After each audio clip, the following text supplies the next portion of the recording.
எந்த சாதியாக இருந்தாலும் எந்த மதமாக இருந்தாலும். இப்பொழுது டாக்டர் ராஜமூர்த்தி ஐயா அவர்கள் இயக்குனர், மருத்துவர் மற்றும் ஊரக நலப்பணித்துறை ஐயா அவர்கள் இப்பொழுது உரையாற்றுவார்கள். அன்பனும் பிடியுள் அகப்படும் மலையில் அன்பனும் குடில் புகும் அரசு அன்பனு வலைக்கு உட்படு பரம்பொருளே அன்பனும் கரத்தமர் அமுதே அன்பனும் கடத்துள் அடங்கிடும் கடலே அன்பனும் உயிர் ஒளிர் அறிவே அன்பனும் அணுவுள் அமைந்த பேரொழியே அன்புருவாம் பரசிவமே. எல்லாம் வல்ல இறைமையை இந்த அவையிலே வணங்கி மகிழ்கின்றேன்.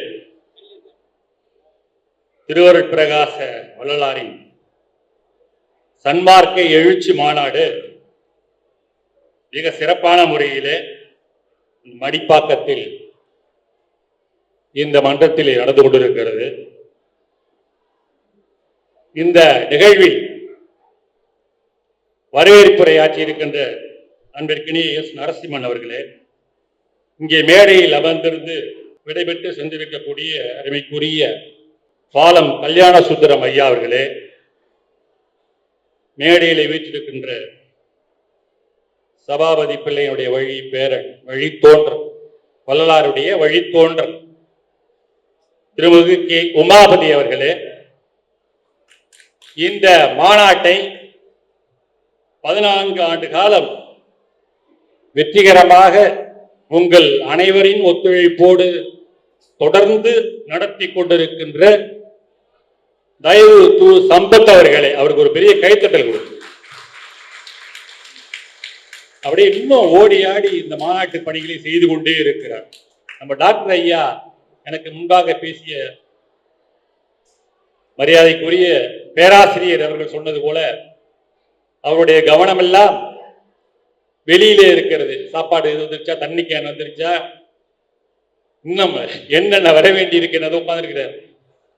டாக்டர் வேற பிடிச்சு இங்க வாயா, நான் சொல்றதை கேளு, இங்க வா அப்படின்னு சொல்லி பிடிச்சு உட்காராக்கிறாங்க. தொடர்ந்து 14 ஆண்டு காலம், 10 ஆண்டுகளுக்கு முன்பாகவே நான் இந்த மாநாட்டிலே வந்து பேசி இருக்கின்றேன். இப்பொழுது உங்கள் மத்தியிலே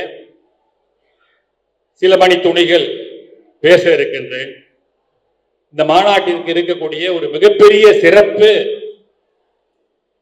மாண்புமிகு நீதி அரசர் திரு அரங்க மகாதேவன் அவர்கள் காலையிலே வந்திருந்து மிக அருமையானது ஒரு சொற்பொழிவை நிகழ்த்திவிட்டு சென்றிருக்கிறார்கள். அவர்களையும் நான் பாராட்டுகின்றேன், மனமாற வாழ்த்துகின்றேன்.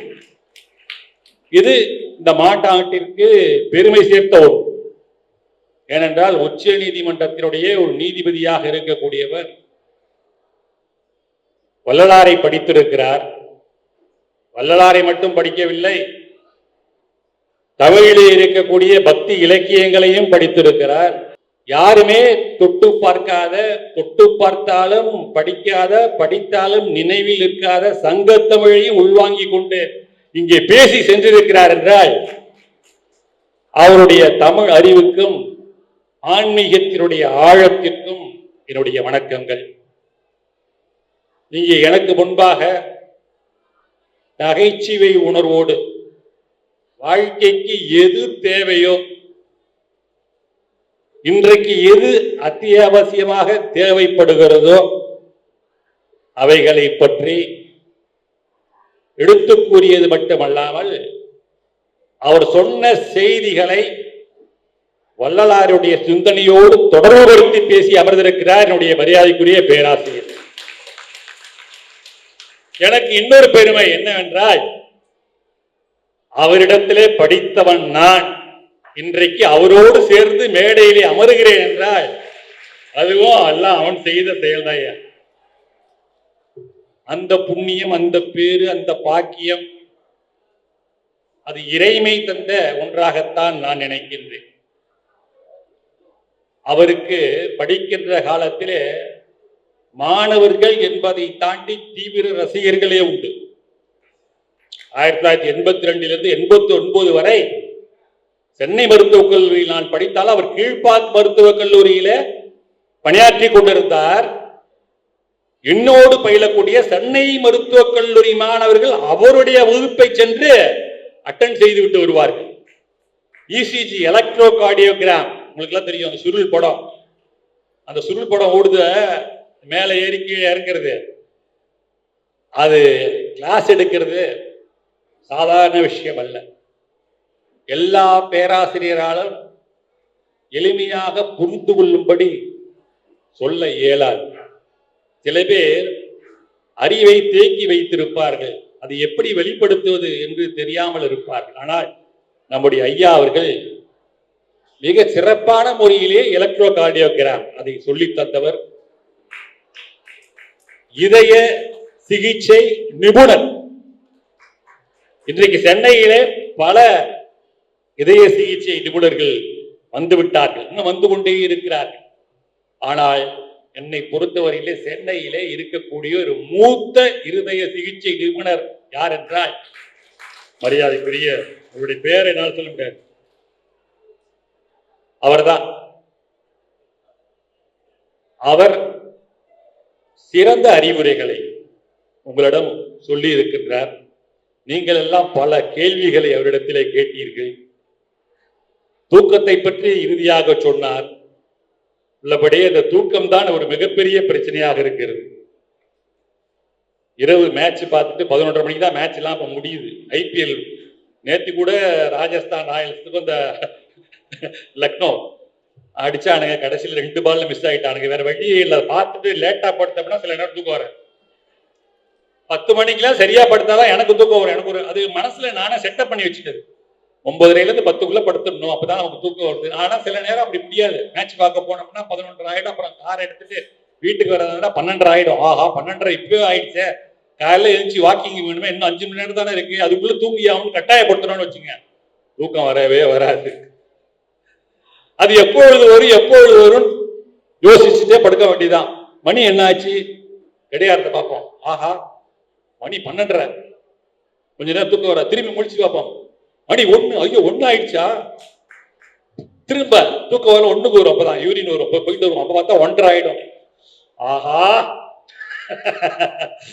ஆகவே தூக்கத்தை நாம் வெளியே சென்று அழைக்க கூடாது, அது தானாக வர வேண்டிய ஒன்று.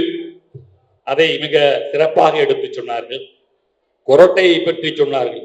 பள்ளியிலே தூங்கியவன் கல்வி இழந்தான், கொண்ட கடமையை தூங்கியவன் புகழ் இழந்தான். இன்னும் பொறுப்புள்ள மனிதரின் தூக்கத்தினால் பல பொன்னான வேலையெல்லாம் தூங்குதப்பா. அதுல கூட சொல்லுவாரு, உன்போல் குரட்டை விட்டவர் எல்லாம் கோட்டை விட்டார். தூக்கத்திலையும் குரட்டை விடக்கூடாது, வாழ்க்கையிலையும் குரட்டை விடக்கூடாது, கோட்டை விடக்கூடாது, குரட்டை விடக்கூடாது.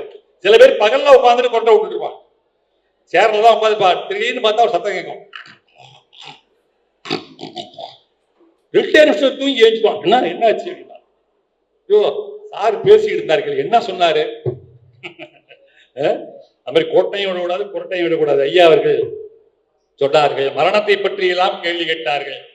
மரணமில்லா பெருவாழ்வு வள்ளலார் சொல்லுகிறார், காற்றாலே புவியாலே ககன மதனாலே கனலாலே புனலாலே கதிராதியாலே குற்றாலே பிணியாலே குடை கருவியாலே கோலாலே பிற வேற்று குடஞ்செயலாலே வேற்றாலே எஞ்ஞான்றும் வழியாதே மெய்யளிக்க வேண்டும் என்றே விரைந்தளித்தான் எனக்கு ஏற்றாலே ஈவு என நினையாதில் உலகீர் எந்த அருட்பெருஞ்சோதி இறைவனையே சார்வீரே. அது மரணமில்லா பெருவாழ்வு என்பது அவர் பெற்றது. குத்திய மலர் பிணி குழு குரம்பைதான் சித்திய சுத்த சன்மார்க்க சேர்ப்பினால் நித்தியமாகியே நிகழும் என்பது சத்தியம் சத்தியம் சத்தியம் ஜெகத்துள்ளீரே. இதையெல்லாம் அவர் சொல்லிட்டு போயிருக்கிறார். அது ஒரு அனுபவம். மரணமில்லா பெருவாழ்வு என்பது ஒரு அனுபவம். அவர் இந்த பூ உலகிலே ஒரு மனித உருவிலே நடமாடிய தெய்வம் எத்தனை ஆண்டு காலம் என்றால் அருமையாக ஐயா அவர்கள் சொன்னார்கள், 51 ஆண்டு காலம். 51 ஆண்டு காலம் அவர் இந்த பூலோகத்திலே வாழ்ந்திருக்கிறார். பல ஊர்களிலே வாழ்ந்திருக்கிறார். அவங்களுடைய அம்மா சின்னம்மையினுடைய ஊர் பொன்னேரி பக்கத்தில் இருக்கக்கூடிய சின்னக்காவல். அங்கே தொடங்கிய அவருடைய வாழ்க்கை சென்னையிலும் இருந்தது. சென்னையிலும் சில ஆண்டு காலம் வாழ்ந்திருக்கிறார். ஏழுகிணறு வீராசாமி பிள்ளை தெருவா, ஆமா, அடிக்கடி கந்தகோட்டம் சென்று வந்தார். பிறகு சென்னையிலிருந்து சிதம்பரத்திற்கு அருகாமையில் இருக்கக்கூடிய கருங்குழி சென்றார். பிறகு சிதம்பரம் சென்றார். திரும்ப அங்கிருந்து வடலூர் வந்தார். வடலூரிலிருந்து மேட்டுக்குப்பம் சென்றார். மேட்டுக்குப்பத்திலே தான் அவர்கள் அந்த சமரச சுத்த சன்மார்க்க சத்திய சங்கம் என்கின்ற ஒரு முழுமையான ஒரு சங்கத்தை நிறுவி அதனை இன்று வரை அவருடைய அடியார்கள் உலகமெல்லாம் அவருடைய கொள்கைகளை பரப்பிக் கொண்டிருக்கிறார்கள் என்றால் வள்ளலார் இந்த மண்ணிலே இன்னும் வாழ்ந்து கொண்டுதான் இருக்கிறார், வாழ்ந்து கொண்டுதான் இருப்பார். எந்த சந்தேகமும் அது கிடையாது. ஐயா ஒரு கேள்வி கேட்டீங்க, அற்புதமான ஒரு கேள்வி. வள்ளலாருடைய நெறிகள் கொள்கைகள் எல்லாம் பள்ளிக்கூடத்திலே பாடங்களாக வைக்கப்பட வேண்டும் என்பது ரொம்ப அவசியமானது. இன்றைக்கு பள்ளிக்கூடத்தில் மட்டுமல்ல, கல்லூரிகள், பல்கலைக்கழகங்கள், இவைகளில் எல்லாம் வள்ளலார் வலியுறுத்தியிருக்கக்கூடிய சிந்தனைகள், அவருடைய கோட்பாடுகள், அவருடைய கொள்கை என்பது எல்லா மாணவர்களிடத்திலும் கொண்டு போய் சேர்க்கப்பட வேண்டும். அதற்காகத்தான் சர்வதேச மையம் என்கின்ற ஒன்றையே வடலூரிலே நம்முடைய தமிழக அரசு ஏற்படுத்தியது. உலகத்திலே உள்ள எல்லா மக்களும் அவருடைய கருத்துக்களை உள்வாங்கிக் கொண்டு செல்ல வேண்டும் என்கின்ற எண்ணம். தஞ்சையிலே தமிழ் பல்கலைக்கழகத்திலே தனி இருக்கைகள் அமைத்தார்கள். வள்ளலாருடைய சிந்தனைகளை ஆய்வு செய்ய பல அறக்கட்டளை சொற்பொழிவுகள் அங்கே நடந்து கொண்டிருக்கின்றன. அந்த வகையில வள்ளலார் இன்றைக்கும் நமக்கு தேவைப்படுகிறார். இன்றைக்கு காலையில பேஸ்புக்கை திறந்து பார்த்தையா ஒரு செய்தி. என்ன செய்தி? விழுப்புரம் பக்கத்தில் இருக்கக்கூடிய மேல்பாதி என்கின்ற ஒரு ஊர். அந்த மேல்பாதி என்கின்ற ஊரிலே தர்மராஜா திரௌபதி அம்மன் கோயில் ஒன்று இருக்கிறது. அங்கே சாதிய பிரிவினைகளின் காரணமாக கோயிலுக்கு தொழக்கூடிய அவர்களிடத்திலே ஒரு பிரிவினை. ஒரு சாரார் தங்களை உயர் சாதிகளாக எண்ணிக்கொண்டு பட்டியலினத்தைச் சேர்ந்த மக்களை அங்கு வணங்கக்கூடாது, தொழக்கூடாது என்று எதிர்ப்பை கிளப்பிக் கொண்டிருக்கிறார். அதனுடைய அந்த பிரச்சனையால் சில மாதங்கள் அந்த கோயில் மூடப்பட்டிருந்தது. பிறகு திறக்கப்பட்டதுடன் இந்த மக்கள், சாதாரண மக்கள், ஒடுக்கப்பட்ட நசுக்கப்பட்ட மக்கள், நான் தாழ்த்தப்பட்ட என்று கூட சொல்ல விரும்பவில்லை, ஒடுக்கப்பட்ட நசுக்கப்பட்ட மக்கள் அங்கு அந்த கடவுளை தொழுதார்கள் என்பதற்காக இனி இந்த கோயிலே எங்களுக்கு தேவையில்லை, நாங்கள் இதை இடித்து விட போகிறோம் என்று வன்மத்தோடு ஒரு கும்பல் தமிழ்நாட்டில் இன்றைக்கும் இருந்து கொண்டிருக்கிறது என்றால் வள்ளலார் இன்றைக்கும் தேவைப்படுகிறார். சாதியும் மதமும் சமயம் பொய்யென ஆதியில் உணர்த்திய அருட்பெரும் ஜோதி. யாரையா சொன்னாங்க? ஐயா வள்ளலார் எங்க நான் ஆச்சரியமா பாக்குறேன்னா, எம் குலம் எம் இனம் என்ப 96 அங்குலம் என்றொருள் அருட்பெரு ஜோதி. என் குலம் எம் இனம். என்னையா அவனுடைய குலம்? நீ மேல் குலமா கீழ்குலமா? சாதி இரண்டொழிய வேறில்லை சாற்றுங்கால் நீதி வழிவா நெறிமுறையில் மேதி இட்டார் பெரியோர் இடாதார் இழிகுலத்தோர். யார் சொல்றார்? ஔவையார் சொல்லுகிறார். அப்படி உன்னுடைய குலம் என்ன குலம்? மேலிருந்து மேலல்லவர் மேலல்லர், கீழிருந்தும் கீழல்லவர் கீழல்லர். இது யார் சொல்லுகிறார்?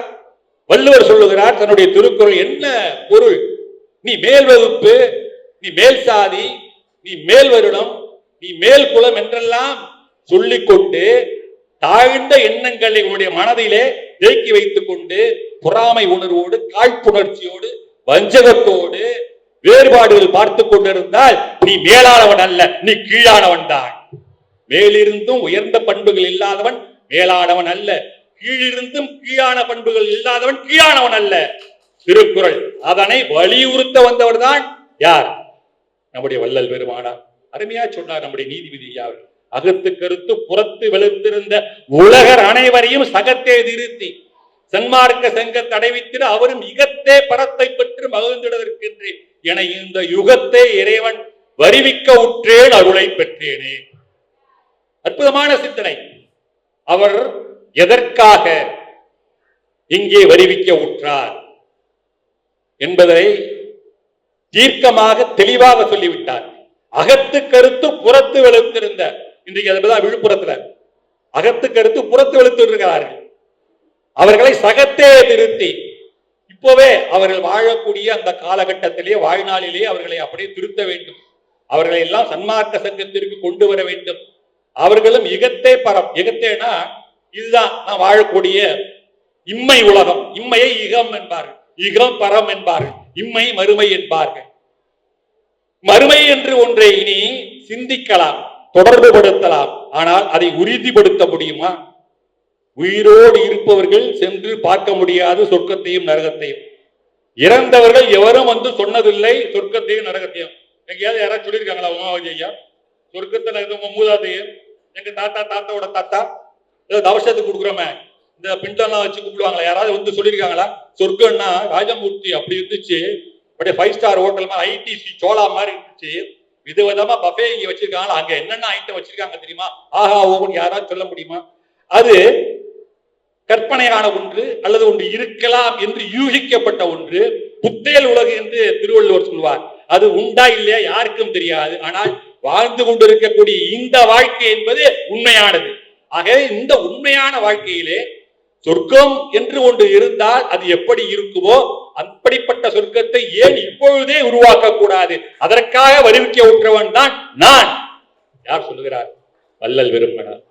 எவ்வுயிர் திரளும் என்னுயிரனவை எண்ணினல் இன்புற செய்யவும் உயிர்களுக்கு ஒரு விடையுற்றை நீக்கிய அச்சம் நோக்கிடவும் செவ்வையுற்று திருப்பதம் பாடி சிவசிவ என்று கூத்தாடி ஒவ்வொரு கழிப்பால் அழிவுறால் இங்கே ஓங்க இச்சைகான் என்றாய். கழிப்புனா நீங்க சொன்னீங்களா? மகிழ்ச்சி மகிழ்ச்சி மகிழ்ச்சின்னு. நமக்கெல்லாம் எதுல மகிழ்ச்சி? கொஞ்சம் பேர் பணம் சம்பாதிச்சா மகிழ்ச்சியா இருப்பான், சாதாரண ஒரு மகிழ்ச்சி. அல்லது ஒரு கிரிக்கெட் பார்க்க போறோம்னா ஒரு மகிழ்ச்சி, குட் பேட் அக்லி படம் பார்க்க போனா தளம், அது சாதாரண ஒரு மகிழ்ச்சி. ஆனால் அந்த மகிழ்ச்சி நிரந்தரமான ஒன்றா நினைத்து பாருங்கள். அல்ல. அந்த ஆனந்தம் என்பது, உண்மையான ஆனந்தம் என்பது நாம் மகிழ்வோடு இருப்பது, நம்மை சுற்றி இருப்பவர்களை மகிழ்வோடு வைத்திருப்பது, அதையும் தாண்டி எல்லா உயிர்களையும் நேசிப்பது. அந்த அன்பு என்கின்ற ஒற்றை சொல் அப்படியே மலர்ந்து விரிந்து விருட்சமாகி கருணை என்கின்ற ஒன்றாக வந்தது என்றால் அது வள்ளலார் என்கின்ற ஒரே மகான் அவரிடத்துலதான். இந்த அன்பு என்பது எல்லோரும் காட்டக்கூடிய, ஐயா பையன் கூட வச்சுக்கொண்டு பாசம் அன்பு, நீங்க என் மேல காட்டக்கூடியது அன்பு, நாம் இங்க வந்திருக்கவர்கள் மீது காட்டக்கூடியது அன்பு என்றால் முன்பின் தெரியாத ஒருவரிடத்திலே ரோட்டிலே இறக்கக்கூடிய, அதாவது இறந்து உயிர் வாழக்கூடிய சில மனிதர்கள், ரோட்டிலே அடிபட்டு துடிக்கக்கூடிய ஒரு ஆட்டுக்குட்டி அல்லது ஒரு செடி வளர்கிறது, அந்த செடி தண்ணீர் இல்லாமல் காய்கிறது என்றால் அதை பார்த்து இறக்கப்படக்கூடியவன் எவனோ அவன் கருணையுடைய உச்சமாக மாறுகிறான். கருணையும் சிவமும் ஒன்றென காணும் காட்சி கண்டேன், மற்றெல்லாம் மருள் நெறி என நீ அறிவிக்க விட்ட வண்ணமே பெற்றிருக்கின்றேன். கருணை வேறல்ல சிவம் வேறல்ல என்கின்ற தத்துவத்தை இந்த உலகத்திலே மிக விரிவாக விளக்கமாக எடுத்து சொன்னவர் வள்ளல் பெருமானார். வள்ளலாருக்கு முன்னாடி யாரும் சொல்லலையா? ஒன்னும் இல்ல, கியாப்பை விஸ்வநாதன் உங்களுக்கு எல்லாம் தெரிஞ்சிருக்கு, முத்தமிழ் காவலர் கியாப்பை விஸ்வநாதன். அவர் வள்ளலாரை பற்றி நூலெல்லாம் எழுதியிருக்கின்றார்கள். அவருடைய இல்லத்திலே ஒரு முறை ஒருவர் ஒரு ஜைன மத துறவி வந்து தங்கியிருந்தார். ஜைன மதம் உங்களுக்கு தெரியும், மகாவீரர். அந்த 24வது தீர்த்தங்கரர் தான் மகாவீரர். சமீபத்தில் அந்த மகாவீர் ஜெயந்தி எல்லாம் நம்ம கொண்டாடினோம். ஆச்சாரிய அணுவிரத துளசி என்பது அவருடைய பெயர். அவர் கியாப்பே அவர்களுடைய இல்லத்திலே தங்கியிருந்தார். இரவு இருவரும் சாப்பிட்டு கொண்டே பேசிக் கொண்டிருக்கிறார்கள். அப்பொழுது அந்த துறவி, ஜெயின துறவி கேட்டாராம், மகாவீரரை போல, மகாவீரர் எப்படிப்பட்ட இரக்கம் உள்ளவர் உங்களுக்கு தெரியும், இந்த ஜெயின மதத்தினுடைய கொள்கையெல்லாம் தெரியும். வாழ்வில் பேசும்போது கூட மாஸ்க் போட்டு பேசுவாங்க. ஏன்னா எச்சிலே இருக்கக்கூடிய நுண்கிருமிகள் வெளியிலே சென்று விட்டால் செத்துவிட என்பதற்காக, உயிரே உள்ளே வாழ வேண்டும் என்பதற்காக மாஸ்க் போட்டுட்டு பேசுவாங்க. தண்ணி ரொம்ப சுட வச்சு கொதிக்க வச்சு சாப்பிட மாட்டாங்க. ஏன்னா கொதிக்க வச்சு அதுல இருக்கக்கூடிய பாக்டீரியாக்கள் இறந்துவிடும் என்று. நடந்தால் மயிர் தொகையால் அல்லது மயிர் பீலியால் தரையை கூட்டி கொண்டே நடப்பார்கள். இருக்கக்கூடிய எறும்புகளை எல்லாம் மிதிக்க கூடாது என்று. அப்படி ஒரு உச்சமான ஒரு உயிர் இறக்கம் என்றால், அப்படிப்பட்ட மகான் யாராவது இந்த மண்ணிலே, இங்கே தமிழ்நாட்டிலே வாழ்ந்திருக்கிறார்களா, உண்டா என்று ஒரு கேள்வியை எழுப்பிய அடுத்த செகண்ட் கியாப்பாய் சொன்னாரா, உண்டு. ராமலிங்க சுவாமிகள் என்று அழைக்கப்பட்ட திருவருட்பிரகாச வள்ளலார் மகாவீரருக்கு ஈடான அந்த கருணை, அதை தாண்டிய கருணையை கொண்டு வாழ்ந்தவர். எங்கே அவருடைய பாடல்? அப்படி சொன்னதுதான் அந்த வாடிய பயிரை கண்ட போதெல்லாம் பாடினி, வீடுதோடு இருந்து பசியராத எந்த வெச்சரை கண்டு உளம்பதைத்தி, நீடிய பிணியால் வருந்துகின்றோர் என் நேருற கண்டே உளம் துடித்தி, ஈடின் மாணிகளாய் ஏழைகளாய் எஞ்சி இழைத்தவர் தம்மை கண்டே இழைத்தே. ஒரு பாட்டுல என்ன ஒரு கருணையை கொண்டு அப்படி கொற்றார் பாருங்க. கொஞ்சம் சிந்திச்சு பாத்தீங்களா? அத முதல் வரியே ரொம்ப அதுதான். அது எல்லாரும் சொல்லக்கூடிய எல்லா அரசியல்வாதிகளும் எல்லா ஆன்மீகவாதிகளும் ஓடிட்டு காட்டக்கூடிய மேற்கோள் காட்டக்கூடிய ஒன்றுதான் இந்த வாடிய பயிரை கண்டபோதெல்லாம் வாடினேன். அது உங்களுக்கு எல்லாம் தெரிந்திருக்கும். இந்த பயிர் என்பதற்கு ஓரறிவு தான் உண்டு, தொடு உணர்ச்சி மட்டும்தான் உண்டு. அந்த ஓரறிவு உள்ள அந்த உயிர் வாடுகின்ற போது வாடிய ஒரு மகான், ஒரு துறவி தமிழ்நாட்டிலே உண்டு என்று சொன்னால் அது நம்முடைய திருவருட்பிரகாச வள்ளலார் ஐயா உட்கார்ந்திருக்காரு. அடுத்த பதிவு பாருங்க, வீடுதோடு இருந்து பசியராத இருந்த வெற்றரை கண்டு உள்ள பதைத்து. வெற்றிருக்கிறார், பசிக்குது, எல்லாம் சோறு போடுறீங்க, சன்மார்க்க சங்கம் நிறைய வச்சிருக்கீங்க, தீப மரக்கட்டளை அங்க 3 வேளைக்கு சோறு போடுறாங்க, எவ்வளவு பேரு. ஆனால் ரோட்டிலே ஒரு காலத்திலே பிச்சை எடுத்து வாழ்ந்த பல மனிதர்கள் வீடுதோறும் சொல்லுகிறார்கள், திருவோடு என்று ஒன்றை எடுத்துச் செல்வார்கள். இப்பொழுதுதான் திருவோடு யார் பார்க்க முடியாது. இந்த கால தலைமுறையினர் திருவோட்டை பார்க்கவே முடியாது. இப்பெல்லாம் யாரும் சோறு பிச்சை எடுக்கிறது கிடையாது. அப்பெல்லாம் ரா பிச்சைம்பாங்க. அம்மா தாயே சோறு கொடுன்னு ராத்திரி 7 மணி 8 மணிக்கெல்லாம் அந்த குரல் நான் கேட்டது உண்டு. இன்றைக்கு யாராவது வராங்களான்னு கிடையாது. அவன் சொல்றான், எதுக்கு அவங்க விட்டு பழைய சோறு எனக்கு, நீ நேர்த்தி வச்ச புளி குழம்பும் சாம்பார் தீட்டு போடுறதுக்கு நான் சாப்பிடணுமா? 20 ரூபா 30 ரூபா கொடுத்து நான் ஆரிய பவன்ல சாப்பிட்டேன், A2Bல சாப்பிட்டு போவேன், இல்ல சங்கீதம் அழைச்சிட்டு வந்தேன். இப்போ அந்த காலத்துல தாது வருட பஞ்சம் என்று ஒன்று இருந்திருக்கிறது. இந்த 1860களில் அந்த பக்கம் கடவுர் வாழ்ந்த இடத்திலே பஞ்சம் ஏற்பட்டிருக்கிறது. உண்பதற்கு எதுவும் இல்லாமல் நம்ம எல்லாம் பட்டினியா கிடக்கணும்னு ஐயா சொன்னாங்க. நானும் எவ்வளவோ வாயை கட்டணும்னு தான் பாக்குறேன், முடிய மாட்டேன். இயற்கையாகவே ஒன்றுமில்லாமல் வாடி இழைத்து போனவர்கள், வெறும் எலும்பாகி தோளாகி போனவர்கள் எவ்வளவோ பேர் அந்த காலத்திலே வாழ்ந்திருக்கிறார்கள். ஒருவேளை உணவு கிட்டுமா என்று ஏங்கி தவித்திருக்கிறார்கள். வீடுதோடு இருந்து பசியராத அயர்ந்த வெற்றிருக்கிறார் உளம் பதைத்தேன். அப்ப சொல்ற, நீடிய பிணியால் வருந்துகின்றோர் என் நேருற கண்டே உளந்தொழிந்த. ஐயா, அக்யூட் டிசீஸ், கிரானிக் டிசீஸ் உங்களுக்கு தெரிஞ்சிருக்கும். வல்லதார் காலத்திலேயே இந்த கிரானிக் டிசீஸ்னா உங்களுக்கு தெரியும். இப்போ ஹைப்பர் டென்ஷன் கிரானிக் டிசீஸ் தான், சாரை வச்சு சொல்லலாம் இல்லையா? அது ஒன்ஸ் வந்துச்சுன்னா இது லைஃப் லாங் டிசீஸ்.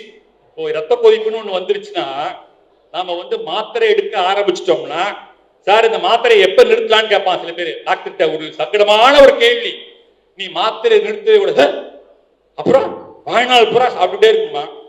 அப்படிதான்ப்பா சொல்லுது எங்க பாட புத்தகம். ஒன்ஸ் அந்த டிசீஸ், சில டிசீஸ், இந்த ஹைப்பர் டென்ஷன், சக்கரை வியாதி அப்படிதான். யாரோ ஒரு அம்மா கேட்டாங்க, சக்கரை வியாதி வந்தா மாத்திரை சாப்பிட்டுத்தான் ஆமான. ஒரு சில சக்கரை வியாதிகள் வெறும் உணவினால் மட்டும் சரிப்படுத்தலாம். ஆனால் நீங்கள் அதை நம்பிக்கொண்டு மாத்திரையை சாப்பிடாமல் விட்டால் உங்களுடைய HbA1c பாத்தீங்கன்னா ஏறி போயிருக்கும். Fasting blood sugar, post prandial ரேண்டம்லாம் ஏறி போயிருக்கு. வேண்டாம், அந்த ரிஸ்க் எடுக்காதீங்க. கொஞ்சம் கொஞ்சமா பிடித்தா குறைச்சிங்கன்னா அது ரொம்ப நல்லது. ஆனால் அது கூட ஒரு chronic disease, life long disease தான். ஒன்ஸ் சக்கரை வியாதி வந்துட்டா, என்னையா நான் சொல்றது சரிதானே ஐயா? எனக்கு பாடம் படிச்சு ரொம்ப வருஷம் ஆயிடுச்சியா, அதனால மறந்துட்டேன். நீடிய பிணியால், வள்ளலார் வாழ்ந்த காலத்தில் நீடிய பிணி, அதாவது இந்த டியூபர்குலோசிஸ் இதெல்லாம் வந்துருச்சுன்னா 9 மாசம் 6 மாசத்துல இருந்து 9 மாசம் மாத்திரை சாப்பிட்டே ஆகும். நேருற கண்டே உளம் துடித்தேன். அப்ப சொல்ற, ஈடின் மாணிகளாய் ஏழைகளாய் நெஞ்சு இழைத்தவர் தம்மை கண்டே இழைத்தேன். இந்த மாதிரி யாரு சிந்தனை பண்ணியிருக்காங்க? அதுதான் அந்த ஆச்சாரிய அணு துளசி என்பவர் அவரிடத்துல கியாப்பை அவர்கள் சொன்ன போது, ஆஹா, இப்படிப்பட்ட ஒரு மகான் தமிழ்நாட்டிலே வாழ்ந்திருக்கிறாரா என்று அவர் ஆச்சரியப்பட்டார்.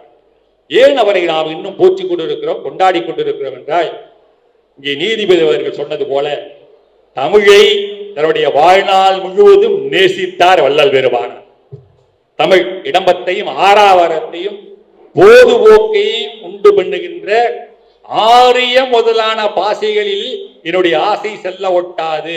அதுக்கப்புறம் அடுக்குவார் பாருங்க, பாடுதற்கும் துதித்தற்கும் இனிமை உடையதாய், பழிதற்கும் அரிதற்கும் இலேசு உடையதாய், சாகா கல்வியை இலேசில் அறிவிப்பதாய் இருக்கக்கூடிய தென்மொழிகளில் ஒன்றான தமிழ் மொழி மீது பற்று கொள்ள செய்து அதிலேயே பல தோத்திர பாடல்களை செய்வித்து அருளினீர் என் அருட்பெருஞ்சோதி ஆண்டவரே.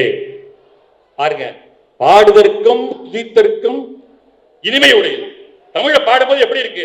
அமுதே தமிழே அழகிய மொழியே எனதுயிரே, அமுதே தமிழே அழகிய மொழியே எனதுயிரே, சுகம் பல தரும் தமிழ் பா, சுவையோடு கவிதைகள் தா, தமிழே நாளும் நீ பாடு.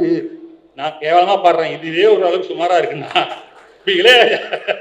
இளையராஜாவா பி சுசீலா போல அவர்கள் அந்த ராகத்தை மாறாமல் அந்த தாளத்தோடு அந்த சுருதியோடு பாடுகின்ற பொழுது பாடுதற்கு துதித்தற்கு எவ்வளவு இனிமை உடையதாக இருக்கிறது. துப்புடையாரை அடைவதெல்லாம் சோர்விடத்து துணை ஆவர் என்று ஒப்புகிறேன் ஆயிலும் நின்னடைந்தேன் ஆணைக்கு நீ அருள் செய்தமையாய். ஆஹா, எய்ப்பு என்னை வந்து நலியும் போது அப்போது ஏதும் நான் உன்னை நினைக்க மாட்டேன், அப்போதைக்கு இப்போதே சொல்லி வைத்தேன் அரங்கத்தரவணை வள்ளியானே. பெரியாழ்வார் பாடுறாரு, என்னங்க பக்தி பாடல் பாருங்க, அதான் பாடுவதற்கு துதித்தற்கு இனிமை உடையது. அது நினைச்சு பார்த்தா இனிமையா இருக்குல்ல. பெரிய பணக்காரன் அல்லது பெரிய வலுவானவனுடைய சப்போர்ட் உனக்கு வேணுங்கிறார். துப்புடையாரை அடைவதெல்லாம் சோறு விடத்து துணையாவர். நமக்கு ஒரு கஷ்டம் வந்தா சார் இப்போ உங்களுக்கு தான் ஃபோன் நம்பர் கொடுத்தாருல, எனக்கு நாளைக்கே இந்த பக்கம் அடி வலிக்குதுன்னா எனக்கு சாருக்கு தான் உடனே ஃபோன் பண்ணுவேன், எழுதி வச்சிருக்கிறேன் 9841091717. எனக்கு அவருக்கு ஒரு ஒற்றுமை என்னன்னா, ரெண்டு பேரும் பக்கத்துல தான் இருக்கும், நானும் கீழ்பக்கத்துல தான் இருக்கேன். துப்புடையாரை அடைவதில் அவர் பெரியவர். ஏன் எனக்கு ஐயாவோட அந்த நட்பு தேவை, நட்புங்கிறத விட அந்த உறவு தேவை. எனக்கு ஏதாவது ஒரு பிரச்சனை வந்தா சார் என்னை காப்பாற்றுவார். சோர்விடத்து துணை ஆவர் என்றே ஒப்புகளேன் ஆயிலும் நின்னடைந்தேன் நீ யானைக்கு அருள் செய்தமையால். பெருமாள் வந்து அந்த கஜேந்திர மோட்சம், கஜேந்திரன்ற அந்த யானை முதல வாயில காலை விட்டுட்டு கத்திச்சான், ஓ நமோ நாராயணன், அப்ப வந்து காப்பாத்தினார். அதனால உன்னை நான் பிடிச்சிக்கிட்டேன். அவர் சொல்றாரு, எய்ப்பு என்னை வந்து நலியும் போது அதான் கோமா ஸ்டேஜ். அப்போது ஏதும் நான் உன்னை நினைக்க மாட்டேன். அப்பா கோமா ஸ்டேஜ்ல வந்துட்டா ஏதாவது நினைக்க முடியுமா? இவன் பிரக்கணம் இல்லாம கிடக்குறான், முடிஞ்சு ஆல்மோஸ்ட் எல்லாம் பிரெயின் டெத் ஆயிடுச்சு. அப்பதான் ஆஹா, இதுக்கு மேல ஐசியூல சும்மா வென்டிலேட்டர்ல அப்படி ஓடிட்டு இருக்கும், இதயம் இயங்காது, அதுக்கு மேல வந்து மிஷின் தான் ஓடிட்டு இருக்கும், சுவாசம் இருக்காது, வென்டிலேட்டர்ல போட்டுட்டு இருப்பான். அப்போது சொல்ல முடியாது அல்லவா, அப்போதைக்கு இப்போதே சொல்லி வைத்தேன் அரங்கத்து அரமனை பள்ளியானே. இது மாதிரியான பக்தி இலங்கியங்கள் வள்ளலார் எவ்வளவு பாடுகிறார். ஆஹா, கேட்டுக்கிட்டே இருக்கலாம். உன்னை மறந்திடுவேன் மறப்பறியேன், மறந்தால் உயிர் விடுவேன் கணம் பெறியேன் உன் ஆணை ஆணை இது, நீ என்னை மறந்திடுவாயெனில் நான் என்ன செய்வேன் எங்குருவேன் எவர் குறைப்பேன் என்றாய், அன்னையிலும் தயவுடையாய் நீ மறந்தாய் எனினும் அகிலமெல்லாம் அழித்திடும் நின் அருள் மறவாது என்று இன்னும் மிக கழித்தெங்கே இருக்கின்றேன் இருதருளும் அருட்ஜோதி நீ எனக்கு விரைந்தருளே. பக்தியினுடைய அந்த ஆழம் அதுவரை சென்று இறை பக்தியை இந்த மண்ணிலே நிலைநாட்டியவர். வெறும் பக்தியோடு மட்டும் அவருடைய வாழ்க்கையை அவர்கள் கொண்டு சென்றிருந்தால் இன்றைக்கு இந்த உலக வள்ளலாரை ஏற்றிருக்குமா?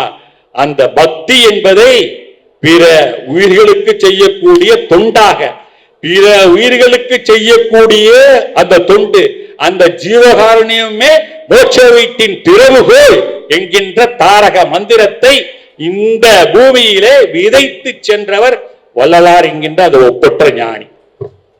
பன்முக ஆற்றல்.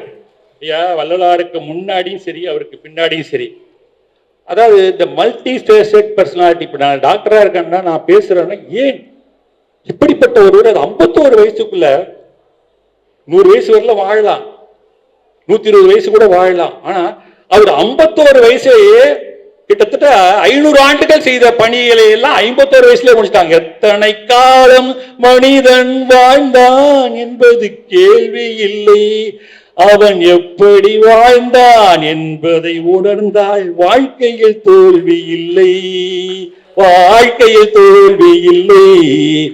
29 வயசு தான் யார் வாழ்ந்திருக்கா தெரியுமா? பட்டுக்கோட்டை கல்யாண சுந்தரம் 29 வயசு, எவ்வளவு பாட்டு எழுதிட்டான்.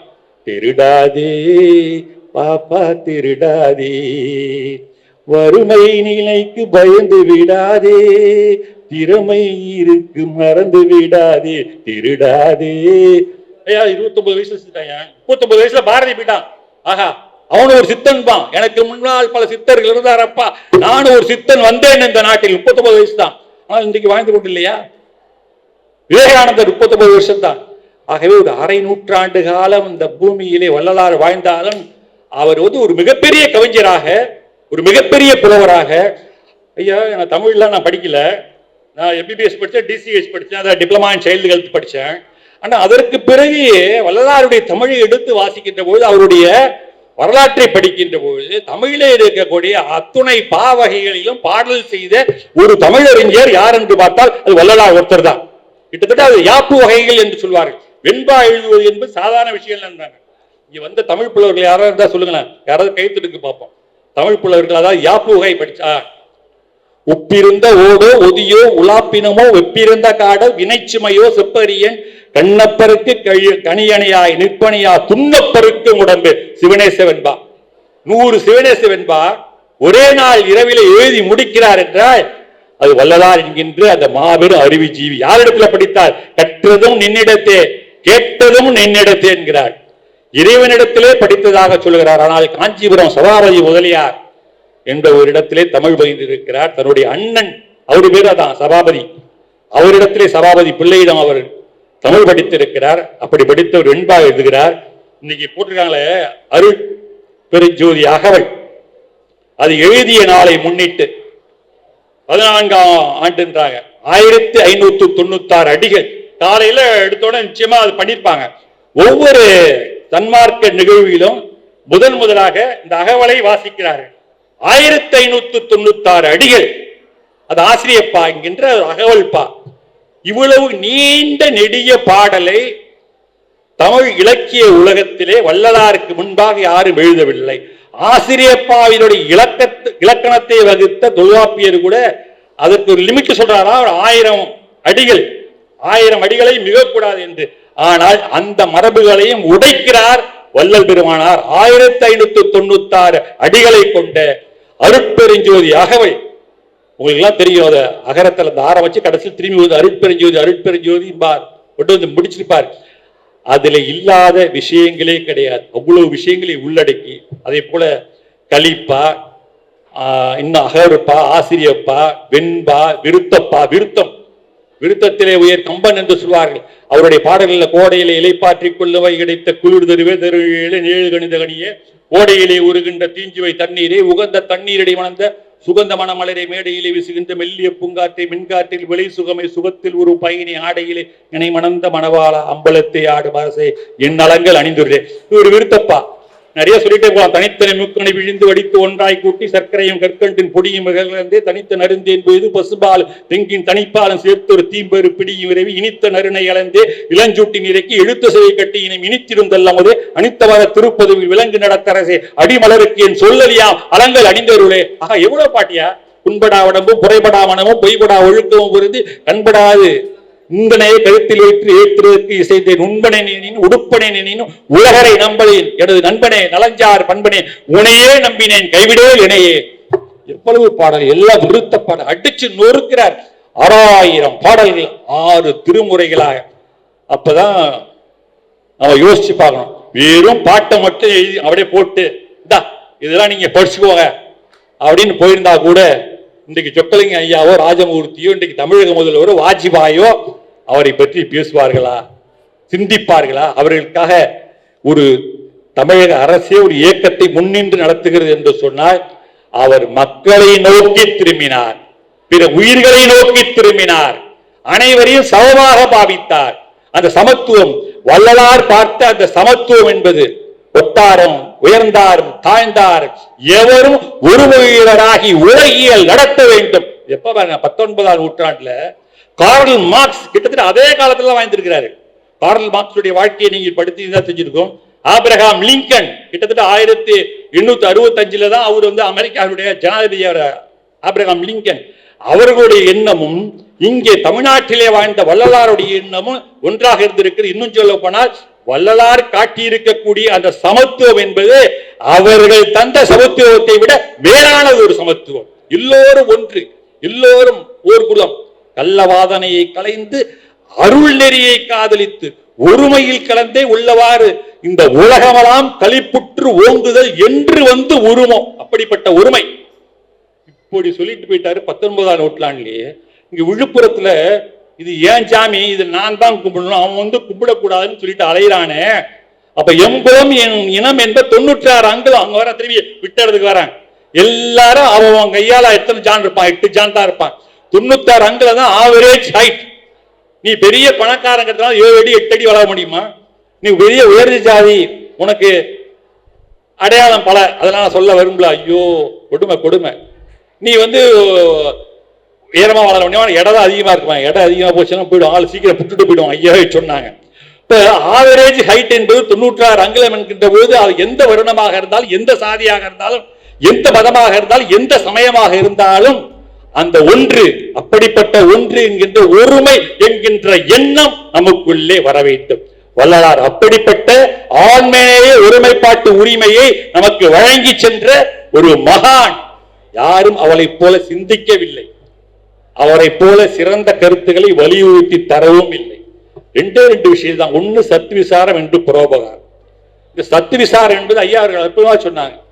உன்னை நினை, உனக்குள்ளே இருக்கக்கூடிய ஆன்மாவை நினை, உள்நோக்கிய பயணம் செல். இது ஒரு டைப். ஆன்மீகத்தில் சத்து விசாரம் என்பது ஒரு வகை. நம்மை நோக்கி நாம் ஆராய்ச்சி செய்வது. தன்னை எறிந்து இன்பம் ஒரு வெண்ணிலாவே, ஒரு தந்திரம் நீ சொல்ல வேண்டும் வெண்ணிலாவே. அதுல அருமையா பாடுவார் நிறைய. நாம் யார், நமக்கும் இறைமைக்கும் என்ன தொடர்பு, நமக்குள்ளே ஆன்மா என்கின்ற ஒன்று இருக்கிறதா இல்லையா, அதை நீ உணர்ந்தாயா உணரவில்லையா, அந்த இறைமை அது இருக்கக்கூடிய இடம் எது, அந்த ரகசியத்தை உணரக்கூடியவள். நீ தியானம் செய்ய வேண்டும், நீ தவம் செய்ய வேண்டும்.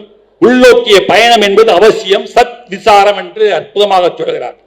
அப்புறம் பொதுவாக சத் விசாரம் இருக்கிறதோ இல்லையோ, பரோபகாரம் என்கின்ற ஒன்று மனிதனாக பிறந்த ஒவ்வொருவருக்கும் அவசியமா, நிச்சயம் அவசியம், நிச்சயம். இல்லாட்டாம செத்து போனவனுக்கு சமங்கிறான். நீ வந்து ஒப்புரவு இல்லாமல், அது அருமையான ஒரு திருக்குறள், மற்றையான் செத்தார்கள் வைக்கப்படும். பிற உயிர்களுக்கு உதவி செய்து வாழக்கூடிய ஜென்மம் இருக்கிறதே, மனிதன் இருக்கிறானே, அவன்தான் உண்மையாக நடமாடக்கூடிய மனிதன். மற்றவனெல்லாம் செத்தவனுக்கு சமம், அவன் பிணத்திற்கு சமம் என்கிறார் திருவள்ளுவர். ஆகவே வள்ளலாருடைய உயர்ந்த சீரிய அந்த கொள்கைகளை பார்க்கின்ற போது ஆண்மனேயே ஒருமைப்பாட்டு உரிமை, அந்த ஒற்றை சொற்றொடரிலே வள்ளலாருடைய கொள்கைகளை நாம் கொண்டு வந்து அடக்கி விடலாம். அதை வெளியிலே சொல்லுவதற்கு கொண்டு வந்ததுதான் சமரச சுத்த சன்மார்க்க சத்திய சங்கம். வெறும் சங்கம் என்று சொல்லவில்லை, சமரசம் சுத்தோ சன்மார்க்க சத்திய சங்கம் என்று 4 அடைமொழிகளை சேர்த்து வைக்கின்றார். ஜீவகாருண்ய ஒழுக்கம் என்கின்ற ஒரு நூலை 3 பகுதிகளாக நமக்கு தந்திருக்கிறார். வெறும் கவிஞராக புலவராக பாடல்களை மட்டும் செய்தார் இல்லை, உரைநடையிலும் பல புத்தகங்களை அவர் தந்திருக்கிறார். நித்திய கர்ம விதியை எடுத்து படுத்தி பார்த்தீங்கன்னா ரொம்ப ஆச்சரியமா இருக்கு. உப்பு கம்மியா போட்டு சாப்பிடுவாங்க, அரை வயிறு சாப்பிடுங்க ஐயா சொன்னாங்களே, இதெல்லாம் வாழ்க்கையில கடைபிடிச்சோம்னா வச்சுக்க ரொம்ப நல்லது. இன்னைக்கு கிடைக்குதுங்கிறதுக்காக ஃபுல் கட்டு கட்டணும்னு வச்சுக்க, நெஞ்சு கோழி வர தொட்டை வர சாப்பிட்டோம்னா என்ன ஆகும்? இப்போ அரை வயிறு சாப்பிடு, மிச்சம் 1/4 வயிறு தண்ணி குடி, மிச்சம் 1/4 வயிறு ஃப்ரீயா ஊடு. அதான் பசித்திரு என்று சொல்கிறார். பசித்திருன்னா அதுக்கு இன்னொரு விளக்கம் சொல்லுவார்கள், அறிவு பசி. எது இறைமை, எது ஆன்மீகம் என்று தேர்ந்து அறிந்து கொள்ளக்கூடிய ஒன்று, அது ஒரு பசி ஒரு விதத்திலே. ஆனால் எப்போதும் ஒரு பசி உணர்வோடு இருப்பது கூட நம்முடைய வாழ்நாளை நீட்டித்துக் கொள்வது என்று வள்ளலார் ஒரு உபாயத்தை தருகிறார். சாப்பிட உட்கார்ந்தோம்னா இதான் ரகசியம் ஐயா, இன்னும் கொஞ்சம் சாப்பிட்டா நல்லா இருக்கும் அப்படின்னு ஒரு உணர்வு வரும் பாருங்க. ஆனா வேண்டான்னு சொல்லி கட் பண்ணிட்டு அதோட எரிஞ்சு கை கழுவிட்டின்னு வச்சுங்க, உங்களை எந்த நோயும் தொடாது.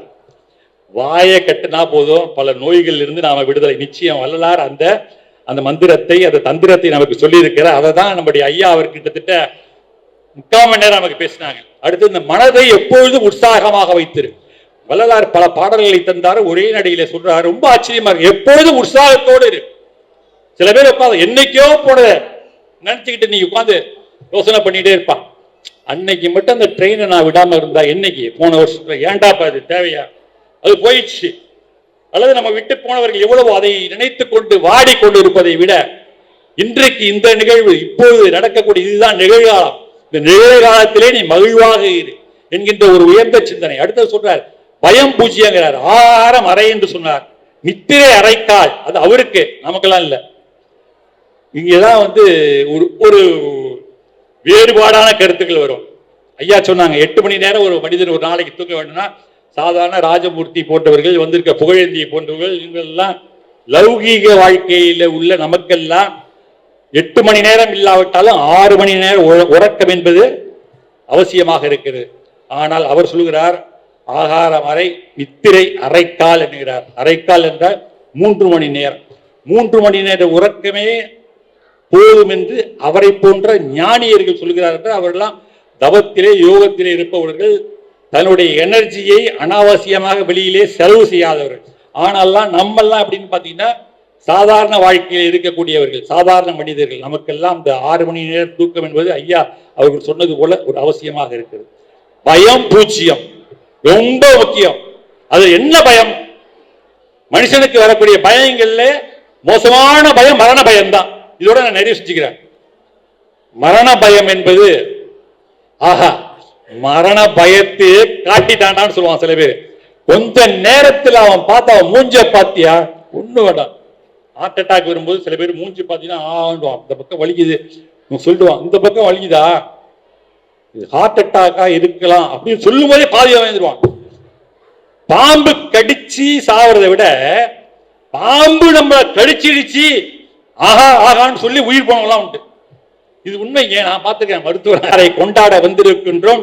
வள்ளலார் காட்டிய நெறிமுறைகளை உலகமெல்லாம் பரப்ப நம்மால் என்ற உதவிகளை முயற்சிகளை நாம் தொடர்ந்து செய்வோம் என்கின்ற அந்த செய்தியை சொல்லி பன்னெறி சமயங்கள் மதங்கள் என்றிடுவோம். பவநெறி இதுவரை பரவியது இதனால் செந்நெறி அறிந்திலர் இறந்து இறந்து உலகோ செறி இருள் அடைந்தனர். ஆதலை இனி நீ புன்னெறி தவிர்த்து ஒரு பொதுநெறி எனுவான் புத்தமுது அருகின்ற சுத்த சன்மார்க்க தன்னெறி செலுத்துக என்ற என் அரசே தனி நடராஜ சர்க்குரு மணியே. அதுதான் வள்ளலார் காட்டியிருக்கக்கூடிய பொதுநெறி. அந்த பொதுநெறி வாழட்டும் நிலைக்கட்டும் என்று சொல்லி விடைபெறுகிறேன். நன்றி, வணக்கம். பேருரை ஆற்றிய மிகப்பெரிய அருளை ஆற்றிய நமது டாக்டர் ஜெயராஜமூர்த்தி அவர்களை பற்றி இன்னும் கொஞ்சம் சொல்ல வேண்டும் என்று நினைக்கின்றேன். அவர்கள் நம்முடைய தமிழ்நாட்டினுடைய முதல் பெண்மணி என்கின்ற நமது துர்கா ஸ்டாலின் அவர்களுடைய ஒரே அன்பு தம்பி என்பதை சொல்லிக் கொள்வதில் நாங்கள் பெருமை அடைகிறோம்.